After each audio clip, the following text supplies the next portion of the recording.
জন্যই বলতে এসেছি। গল্পটি না বলে আমি থাকতে পারছি না।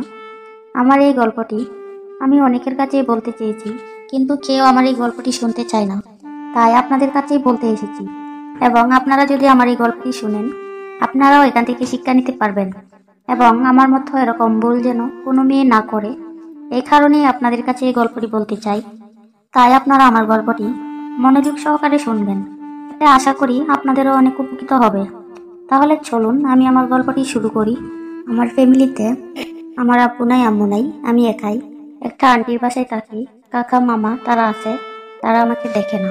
তো একটা মেয়ের দায়িত্ব নেওয়া তারা বোঝা মনে করে, তাই আমি একটা আন্টির বাসায় থাকতাম।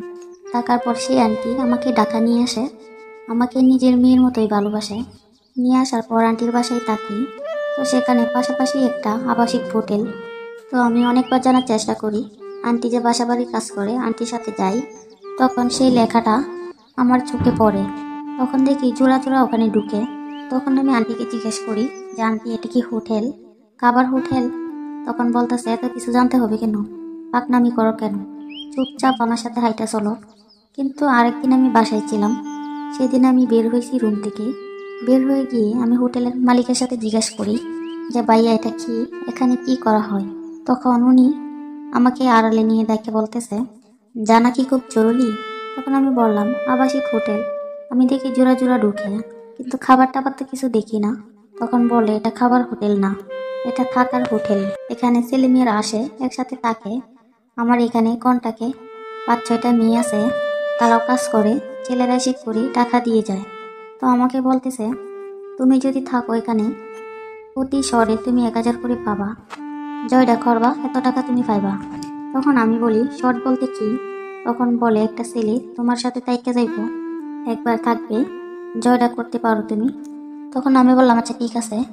যেহেতু টাকার লোভ দেখাইছে, 100-1000, আর আমার আন্টি সারা মাস কাজ করে 800 টাকা পায়, 2-3টা বাসায় কাজ করে, সে কম টাকায় পায়। আর আমি তো অল্প সময়ই 1000-2000 টাকা পেয়ে যেতেছি। তখন আমি টাকার লোভে পড়ে যাই। তখন আমি সেই আন্টি একদিন কাজে চলে যাই।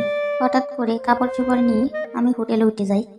তখন আমি হোটেলওয়ালাকে বলি যে আমি যে এখানে উঠছি সেটা যদি কেউ জিজ্ঞাসাবাদ করে বলবেন যে না, কারণ এখানে আন্টিটাকে নিচে টিন সেটে, যদি আন্টি জানে তাহলে কিন্তু নিয়ে যাবে।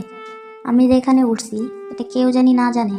তখন বলল আচ্ছা ঠিক আছে, কেউ জানবে না, কিন্তু তুমি রুম থেকে বের হবা না, এখান থেকে বের হওয়া নিষেধ, রুমের ভিতরেই থাকতে হবে। তখন আমি ওনার কথা শুনে আমাকে একটা রুম দেয়, আমি সেখানেই থাকি। তো একদিন আমাকে ক্রিম টিরিম ফেসিয়ালের কি ক্রিম আয়না দিছে, যে এগুলা 2-3 দিন মাখো, চেহারা পরিবর্তন করো, তাহলে ভালো কাস্টমার পাবা। তো আমিও রূপসজ্জার সব কিছুই করতেছি। তো আমি ইচ্ছামতোই করছি। 2-3 দিনেই আমি চেঞ্জ হয়ে গেছি। চেঞ্জ হওয়ার পর মানে যে রুমটা দিছে সেই রুমের মধ্যে যাবতীয় জিনিস সব আমার। আস্তে আস্তে সব জিনিস আমি গুছাই ফেলাইছি। তারপর একটা ছেলে আসছে, আসার পর তখন লোকটা আসলো। আসার পর আমি বললাম ভাই